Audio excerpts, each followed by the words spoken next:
Vaccination against Covid-19 across Europe is progressing well, thanks to the collaboration between EU institutions, governments, health systems, regulators and the research-based pharmaceutical industry. Over a year since the WHO declared a pandemic, we have 4 vaccines approved in the EU, with more in the pipeline and more than 200 million doses delivered across Europe.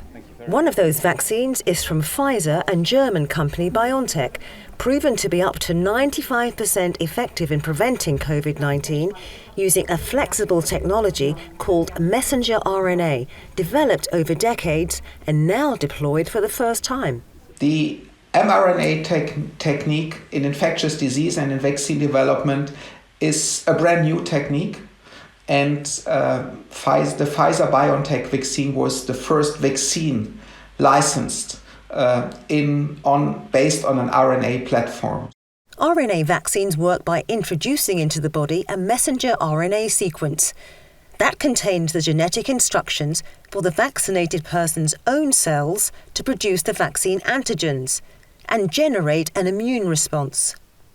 This piece of RNA will then guide the human body to develop the vaccine on its own. So the protein, the spike protein, will be developed by the human body, and then the human body will then develop antibodies against the spike proteins. There was clearly no doubt about the urgent need for vaccines against Covid-19. But just how was it done so quickly? Let's say we turned every stone to speed up the vaccine development that has resulted in a record time for an approval or a conditional approval of a vaccine in many countries. What was important, and I like to stress that, is that we didn't make any compromise on safety. CureVac, a global biopharmaceutical company, has also harnessed mRNA technology in the development and production of its Covid-19 vaccine. Moreover, the company is developing unique RNA printers, mobile production units that allow production on a small scale and largely automated. The printer can be shipped to almost every region where it is needed to produce RNA-based vaccines or drugs, helping to limit the disease outbreak locally. So the potential is to have an on-site production with this RNA printer, so only the information has to be provided to this printer in the format of small DNA pieces, and then on-site the production could take place. So if, for example, a hospital decided it needed a certain amount of vaccines, it could actually produce those themselves? Exactly. That's the concept, that the RNA printer helps on-site production, only giving the right information into the system by RNA. The platform itself is available, and then the hospital, for example, could produce its own drug. Other successful vaccines have used modified adenoviruses to teach the immune system how to fight the real virus.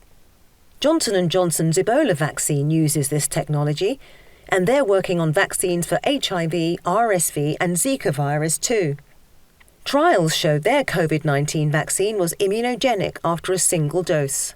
In our phase 1 study, we said, well, if we see similar response rates after 1 dose as what we have observed with in our Zika program, we should have the guts to continue with a 1-dose regimen to test for efficacy against COVID-19. Further trials showed that 1 dose was 85% effective in preventing severe disease caused by both the original COVID variant and the South African version.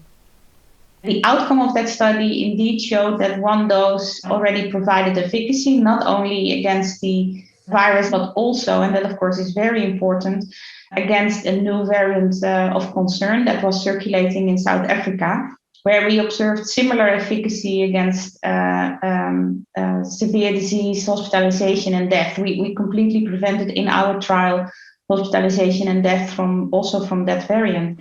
The battle against new COVID-19 variants is the next challenge we need to tackle, and vaccines will continue to play a vital role.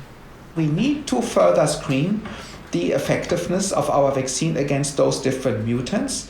And we need to be vigilant to watch that the effectiveness against those mutants is comparable to what we have seen against the original Wuhan strain.